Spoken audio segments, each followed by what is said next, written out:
আসসালামু আলাইকুম। স্বার্থের সংঘাত শুরু হয়ে গেছে সমন্বয়কদের মধ্যে। আগের যারা সমন্বয়ক ছিল তারা নতুন করে দল বানাচ্ছে এবং যারা বর্তমান সমন্বয়ক আছে তারাও দল গোছাচ্ছে। এখানে একটা কি বলবো বাংলা ভাষায় প্যাঁচ লেগে গেছে।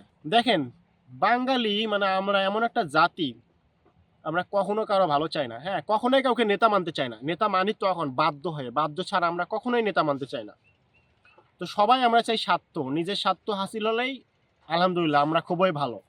আমরা তখনই কারো পিছনে আসি যখন নিজের স্বার্থ হাসিল হবে। আমরা তখনই কোনো নেতাকে সাপোর্ট করব যখন সেই নেতা আমাদের স্বার্থের দিকটা দেখবে। তো এটা তো শুরু হয়ে গেল, তাইলে দেখি কি হচ্ছে। আগে সমন্বয়করা নতুনভাবে দল করতেছে, এখন যারা বর্তমান সমন্বয়ক তারা আবার নতুন করে দল গোছাচ্ছে। কি হলো, আমাদের মাঝে একটা স্বার্থ নিয়ে দ্বন্দ্ব শুরু হয়ে গেল, স্বার্থের দ্বন্দ্ব। এই দ্বন্দ্বটা খুবই ভয়ঙ্কর। এই স্বার্থ দ্বন্দ্বের কারণে আজকে আমাদের দেশে এত হানাহানি, রাহাজানি, লুটপাট, দুর্নীতি। সিরিয়াসলি দেখেন, আপনি তাকান, একটু ইউরোপের দিকে তাকান। ইউরোপে যতগুলো কান্ট্রি আছে তারা কি করে ভাই? তারা মিলেমিশে একটা সরকার গঠন করে। আমরা কেন পারি না? আমাদের কি সমস্যা?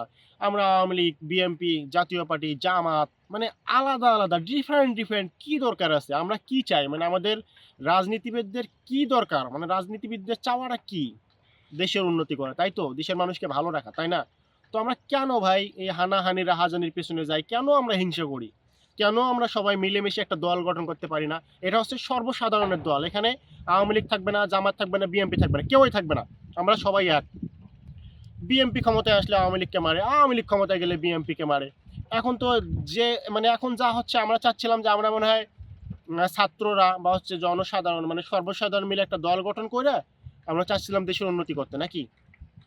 চাওয়া তো এইটাই আপাতত, তাই না? কিন্তু এই চাওয়ার মাঝেও তো দেখা যায় ডিভাইডেড হয়ে যাচ্ছে, চাওয়ার মাঝেও তো দেখা যায় ভাগ হয়ে যাচ্ছে। চাওয়ার মাঝেও তো দেখা যায় হিংসা ঢুকে গেছে, চাওয়ার মাঝেও দেখা যায় দ্বন্দ্ব ঢুকে গেছে, চাওয়ার মাঝেও দেখা যায় স্বার্থ ঢুকে গেছে। আরে ভাই, কতদিন এভাবে, আর কতদিন চলবে? এই স্বার্থান্বেষী মহল কতদিন থাকবে এই দেশটাতে?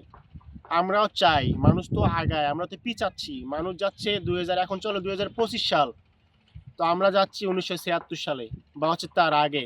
যখন মানুষের অতটা জ্ঞান ছিল না, তার আগেই চলে যাচ্ছি আমরা, তাই না? কিন্তু আমাদের কি করা উচিত ছিল? আমাদের ডেভেলপ করা উচিত ছিল। ডেভেলপটা কি? নট অনলি কনস্ট্রাকশন সাইট, আমি বুঝাচ্ছি ভৌত অবকাঠামো ডেভেলপ না, আমাদের মনটাকে ডেভেলপ করা উচিত ছিল। এখনও এই যুগে আইসেও যদি হানাহানি, কাটাকাটি, রাহাজানি হয়, তাহলে এটা কি মানা যায়? এখন তো ভাই এগুলো সময় নাই। এখন দ্বন্দ্ব নাই, দ্বন্দ্ব থাকবে না, বিভেদ থাকবে না। এখন আমাদের টার্গেট হওয়া উচিত দেশটাকে সবাই মিলে গড়ে তোলা। জামাত বিএনপির পেছনে কথা কয়, বিএনপি জামাতের পেছনে কথা কয়, জামাত আওয়ামী লীগকে সাপোর্ট করে না, আওয়ামী লীগ জামাতকে সাপোর্ট করে না। কেন ভাই এগুলো কি জন্য থাকবে? কেন আমার একজন ভাই আপনার পেছনে ভাই কেন খুন হবে? আপনারই পরিবারের না হোক, পরিবারের পাশে তো সে কেন খুন হবে এই রাজনৈতিক কারণে? আমার এক ভাই কেন জেলে থাকবে? আমার এক বোন কেন বিদেশে পালিয়ে যাবে? আমার এক বোন কেন আরেকজনকে মারবে বা আরেকজনকে শাস্তি দেবে? কেন? কি দরকার আছে? বিভেদ ভুলে আমাদের সবারই এক হওয়া উচিত, তাই না? এখন তার ওই সময় নাই। তো এই সমন্বয়কদের দুইটা গ্রুপ, এটা আমরা কখনোই সাপোর্ট করি না, কখনো আশাও করি না। আমরা যারা তরুণ প্রজন্ম আছি কখনোই আশা করি নাই যে সমন্বয়কদের মধ্যে দুইটা ভাগ হয়ে যাবে। আগে সমন্বয়ক, পূর্ববর্তী সমন্বয়ক এবং বর্তমান সমন্বয়ক, এটা আমরা কখনোই আশা করি নাই। ঠিক আছে, আমরা দ্বন্দ্ব চাই না, বিভেদ চাই না, কিছুই চাই না, রাহাজানি চাই না, ছিনতাই চাই না, খুন চাই না, দুর্নীতি চাই না। আমরা চাই সবাই মিলে দেশটাকে করতে। ঠিক আছে, এটাই আমাদের একমাত্র টার্গেট হওয়া উচিত। অন্য কোনো টার্গেট হওয়া উচিত না। দরকার পড়লে বিএনপি, জামাত, তারপর সমন্বয়ক, সবাই মিলে আমরা একটা দল গড়ি। আমরা এমন একটা দল গড়ি, এই দলটার কাজই হবে দেশের মানুষের উন্নয়ন করা, দেশের মানুষকে সেফ রাখা, আমাদের দেশটাকে উন্নত করা। আর কোনো টার্গেট হওয়া উচিত না। আপনি দেখেন, আপনিই চিন্তা করেন, ধরেন যে যারা কোটিপতি আছে, এই কোটিপতিকে মারা যাবে না? তার জন্য কতটুকু জায়গার দরকার? 3.5 হাত। আমি সাধারণ মানুষ, আমার জন্য কতটুকু জায়গার দরকার? 3.5 হাত। এখন যারা জেলে আছে তারা হাজার হাজার কোটি টাকা দুর্নীতি করছে, কি লাভ পাইছে? জেলেই তো থাকা লাগতেছে না? জেলেই তো থাকা লাগতেছে। আর মরবে না? সে মরবে না, অবশ্যই মরবে।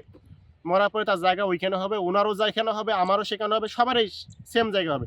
তো ভাই এগুলো বাদ দেন, দ্বন্দ্ব বাদ দেন, বাদ দিয়ে আসেন সবাই মিলে দেশটাকে গড়ি, এটাই বেটার হবে।